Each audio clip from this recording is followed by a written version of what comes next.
Amen. Praise the Lord, brothers and sisters. We are now in day 3 of our Holy Word for Morning Revival. Still in week 5. And let's read the Bible verses. Exodus chapter 31, verse 13. And then it says here, "Speak also to the children of Israel, saying, You shall surely keep my Sabbaths, for it is a sign between me and you throughout your generations, that you may know that I am Jehovah who sanctifies you." Genesis chapter 2 verse 2, "And on the seventh day God finished his work which he had done, and he rested on the seventh day from all his work which he had done." Amen. Praise the Lord. Here we see that the Sabbath is not just about stopping work. It is a sign between God and his people.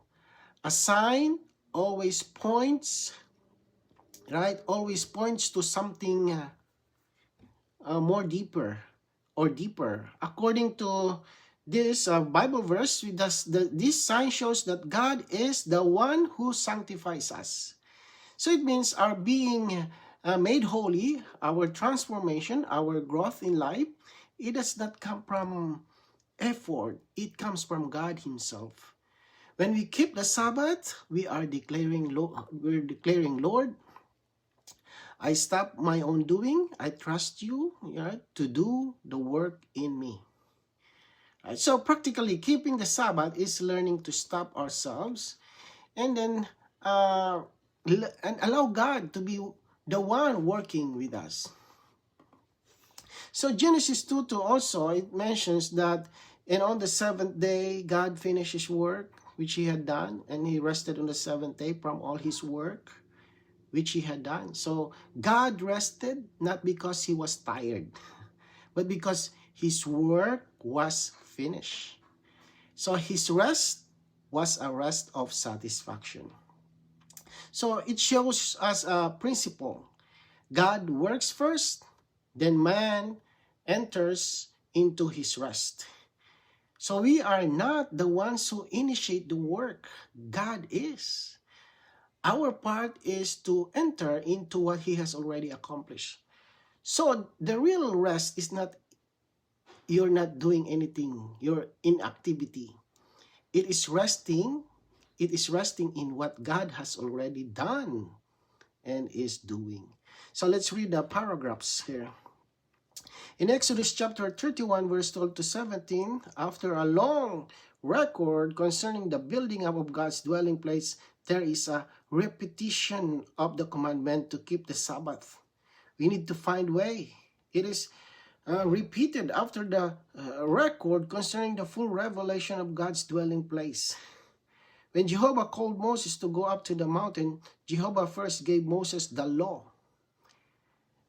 Then he gave Moses the revelation concerning the building up of his dwelling place on earth. In this section, we see the designs of the tabernacle and its furniture and a full revelation regarding the priesthood.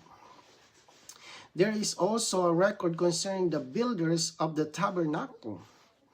After all of this, Jehovah repeated the requirement related to keeping the Sabbath. So based on this paragraph, after God revealed everything about building that tabernacle, his dwelling place, he suddenly repeats the command to keep the Sabbath. This is very meaningful. Why mention rest right after giving instructions for such a great work? Because God knew something. It is possible to be busy for him, yet miss him. Even in serving God, even in building his dwelling place, there is a danger. We may focus on the work and forget the Lord himself. So God inserted the Sabbath, right? God inserted the Sabbath here to remind them, while you are working for me, don't forget to be with me. Don't lose me, or don't lose me in the work, right? So next one, the fact that this insertion concerning the Sabbath follows the change or the charge for the building work of the tabernacle indicates that Jehovah was telling these builders, these workers, to learn how to rest with him. They should not work and forget about resting with the Lord. Therefore, in charging them to do the work of building his dwelling place, Jehovah reminded them that as they work for him, they should learn how to rest with him. If we only know how to work for the Lord but do not know how to rest with him, we are acting contrary to the divine principle. So it tells us that God was speaking to the builders, the workers of the tabernacle, right? Teaching them something crucial. They must learn how to rest with him. So according to this paragraph, the workers were not told to stop working altogether, but they were warned not to work in a way that causes them to lose rest. This is very practical for us. Sometimes we can be so active even in good things that inwardly, we lose our peace. We become pressured, anxious, or burdened. But here, God is showing us his way. Work with him, but also rest with him. If we only know how to work for the Lord but do not know how to rest with him, we are actually going against God's principle. So a simple example, sometimes we are serving, preparing something, doing many responsibilities in the church, right? Outwardly. In the church, okay, let's say, maybe the other saints may say, oh, this is right. It looks right. But inwardly, we are tense. We are rushed or frustrated. That is a sign we have left the Sabbath. Real service to the Lord should include rest.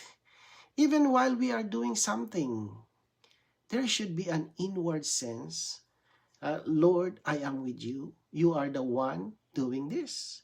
This is the balance, not just working for God, but working with God while resting in him. So let's read today's reading.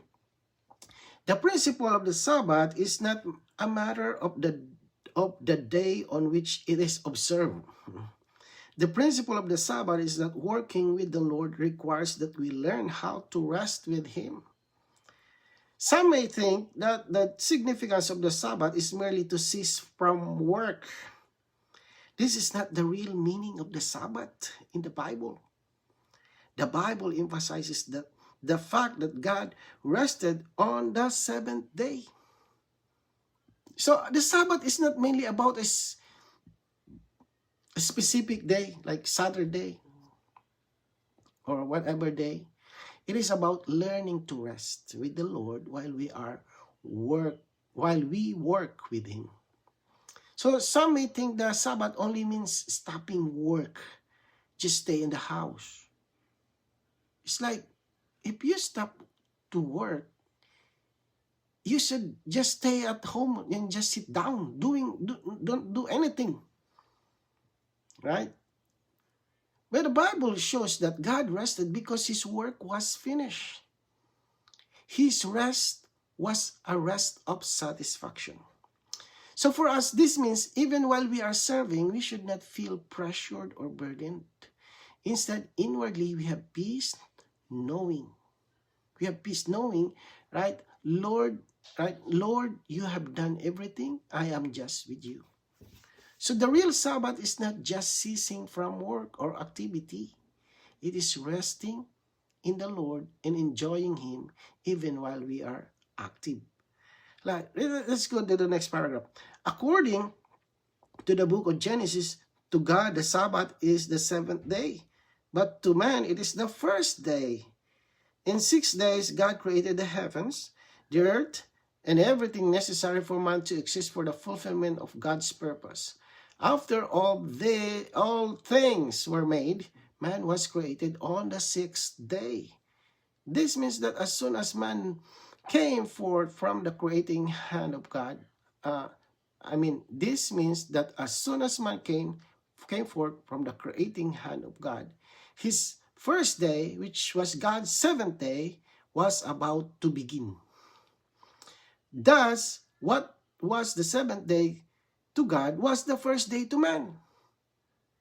The significance of this is that to God, the Sabbath was rest after work. But to man, it was rest first and then work. God first worked for 6 days and then he rested for the seventh day. But man rested on the first day and then began to work. Right? So the Sabbath has a different meaning for God and for man. To God, the Sabbath was the seventh day, a rest after his work. But to man, it was the first day, a rest before his work.